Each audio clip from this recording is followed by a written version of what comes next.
बच्चों, आपको बार बार बताने के बाद भी भोजन के मुख्य पोषक तत्व याद नहीं हो रहे हैं, इसलिए मैं आज पुनः आपको इस स्लाइड के माध्यम से भोजन के सभी पोषक तत्वों के बारे में बताऊंगी।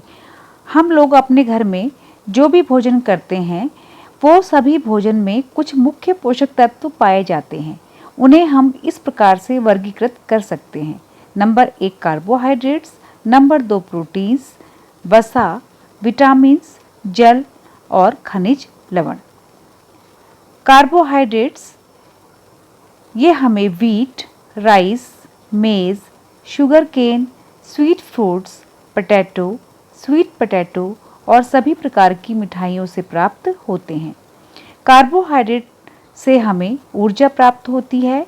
ये हमें खेल कूद, दौड़ने, भागने, पढ़ने, लिखने हर तरह की गतिविधियों में हमें ऊर्जा प्रदान करता है। फिर है प्रोटीन्स।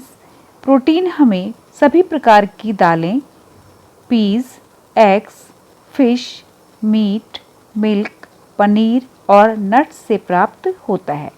प्रोटीन हमारे शरीर की वृद्धि के लिए आवश्यक होता है, अतः हमें अपने भोजन में अधिक मात्रा में प्रोटीन को शामिल करना चाहिए। फिर है विटामिन्स।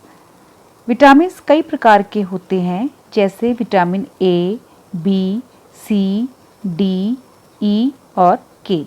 विटामिन्स की कमी से हमें कई प्रकार के रोग हो जाते हैं, इसीलिए हमें अपने भोजन में विटामिन्स को शामिल करना चाहिए। विटामिन मुख्य रूप से हमें सभी प्रकार की vegetables, milk, eggs, liver, fish, nuts, citrus fruits यानी कि खट्टे फलों में और होल ग्रेन्स से प्राप्त होते हैं। फैट्स यानी कि वसा। फैट्स हमें सभी प्रकार के तेलों, ऑयल, बटर, मिल्क, घी, ग्राउंडनट्स, फिश, एग्स और मीट से प्राप्त होते हैं। वसा हमारे शरीर को ऊर्जा भी प्रदान करते हैं और बीमारियों से लड़ने में सहायता भी प्रदान करते हैं। मिनरल्स या खनिज लवण।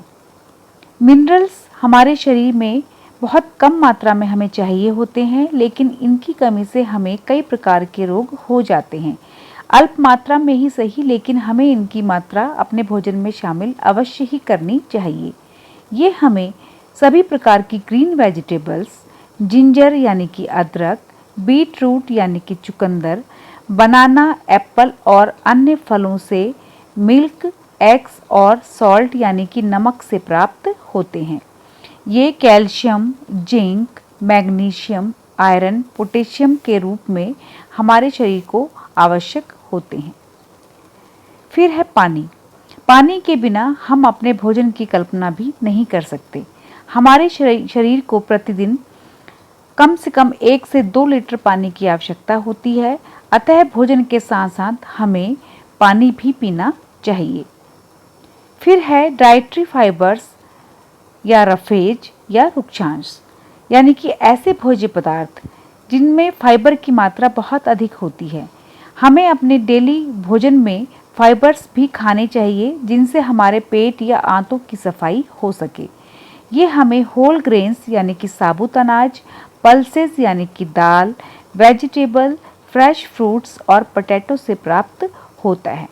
तो ये मुख्य हमारे पोषक तत्व थे जिन्हें हम संतुलित आहार कह सकते हैं।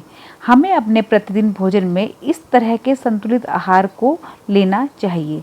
बच्चों, इंग्लिश और हिंदी दोनों ही माध्यम से मैंने आपको ये समझा दिया है और आपको सभी प्रकार के इस पोषक तत्वों को स्पेलिंग के साथ याद करना है और हम इसको क्लास में सुनेंगे।